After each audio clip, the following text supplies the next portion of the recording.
Hi అండి. ఈరోజు జున్ను ఎలా తయారు చేసుకోవాలో కరెక్ట్ పక్కా కొలతలతో నేను చెప్తాను చూడండి. ఇవి జున్ను పాలండి. నేను ఈ గ్లాస్ నేను మెజర్మెంట్ పెట్టుకుంటున్నాను. అంటే ఏదో మీకు నచ్చింది ఏది అవైలబుల్గా ఉంటే ఆ గ్లాస్తో మీరు మెజర్మెంట్ పెట్టుకోండి. నేను గ్లాస్తో ఎన్ని జున్ను పాలు వేస్తున్నానో చూపిస్తాను చూడండి. చూడండి, నాకు కరెక్ట్గా ఒక గ్లాసుడు పాలు అయినాయి. ఇంకొన్ని కొద్దిగా ఉన్నాయి, ఏది కాకుండా కొంచెం, అది కూడా ఎంత పావు అంత కూడా రావండి. వేసేసుకుంటున్నాను ఈ పాలు కూడాను. అంటే ఇప్పుడు మనం ఈ ఒక గ్లాస్ వేసాం కదండి, ఈ గ్లాస్కి 2 గ్లాసులు మామూలు పాలు వేసుకోవాలండి. ఇదిగోండి ఒక గ్లాసు, ఇంకో గ్లాసు పాలు తీస్తున్నాను, రెండో గ్లాసు. మనకి లాస్ట్న కొన్ని పాలు వేసాం కాబట్టి నేను గ్లాస్కి హాఫ్ గ్లాస్ ఇక్కడికి వరకు కొన్ని పాలు వేస్తాను. కొన్ని పాలు వేస్తున్నానండి. ఇప్పుడు దీనిలో నేను అరకప్పు పటిక బెల్లం పౌడర్ వేస్తున్నానండి. 1 కప్పు తురిమిన బెల్లం అండి. 1 కప్పు బెల్లం, అరకప్పు పటిక బెల్లం పౌడర్ అండి. ఇప్పుడు నేను దీనిలో శొంఠి యాడ్ చేసుకుంటున్నానండి. పావు టీ స్పూన్,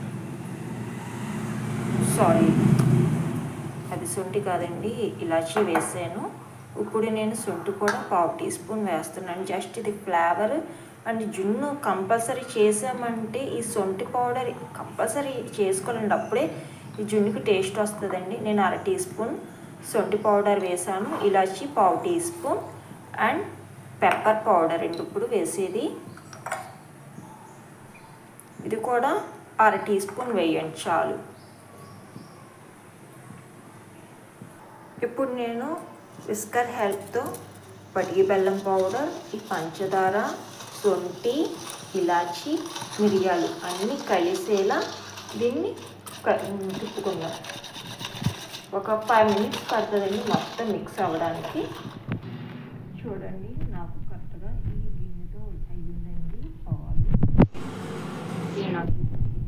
ఇప్పుడు మనం ఈ జున్ను దేనితో, అంటే దేనిలో పెట్టుకుని మనం జున్ను ప్రిపరేషన్ చేసుకోవాలనుకుంటున్నాము, ఇడ్లీ గిన్నె కానీ సంథింగ్ ఏ గిన్నె అయితే.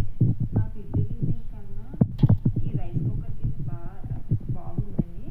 నేను చిన్న గ్లాసులో వాటర్ వేసుకున్నాను, అది కూడా చూపిస్తాను ఏ గ్లాస్. నేను ఈ చిన్న గ్లాస్ అండి, ఈ గ్లాస్తో 2 గ్లాసెస్ వాటర్ వేసుకున్నాను.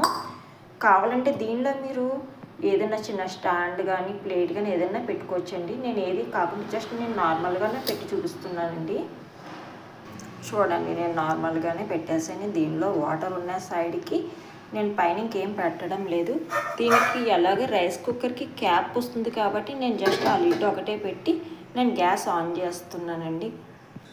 చూడండి, నేను పెట్టేసాను. హై ఫ్లేమ్లో కాదు, సిమ్లో, అంటే సిమ్లో కాదు, హై ఫ్లేమ్ కాదు, మీడియం ఫ్లేమ్లో పెట్టి దీన్ని ఒక 20 మినిట్స్ ఉడకబెట్టుకుంటే సరిపోతుంది. ఇప్పుడు మన ఇడ్లీ ఎలా ఉడకబెడతాం అలా ఉడకబెట్టాలండి. దీని తర్వాత ఏమైందో చూపిస్తాను, ప్రాసెస్ చూడండి. ఫైనల్గా ఇప్పుడు జున్ను ఎలా ఉందో ఒకసారి చెక్ చేద్దాం. ఆల్మోస్ట్ కుక్ అయిపోయిందని అనుకుంటున్నానండి. దీనికి ఏమీ అంటుకోవడం లేదు. ప్లస్ చూడండి, నేను మిరియాలు, శొంఠి, ఇలాచి అన్నీ వేసాను కదా, దీనిపైన అంతా మొత్తం వచ్చేస్తుంది.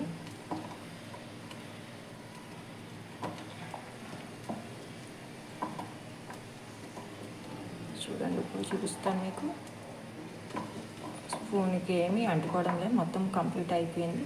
నాకు ఈ ప్రాసెస్ చేయడానికి ఆల్మోస్ట్ 25 మినిట్స్ పట్టిందండి. మళ్ళీ సిమ్లోనే చేశాను. ఇప్పుడు గ్యాస్ ఆఫ్ చేసేసుకొని ఇంకొక 5 మినిట్స్, మనం ఈవినింగ్ లోపల ఎప్పుడు తింటామో లేదా ఫ్రిడ్జ్లో పెట్టుకుని తింటామో ఈ లోపల మొత్తం ఇంకా బాగా అవుతుందండి అది. మీకు ఈ వీడియో నచ్చినట్లయితే please like and subscribe. Thank you.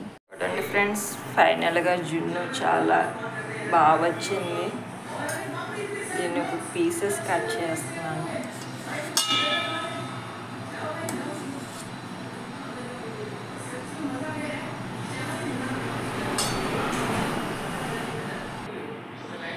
Wow, బాగా వచ్చిందండి. మీరు కూడా ట్రై చేయండి, మీకు కూడా పక్కాగా వస్తుంది. ఈ వీడియో మీకు నచ్చినట్లయితే ప్లీజ్ సబ్స్క్రైబ్ అండ్ లైక్.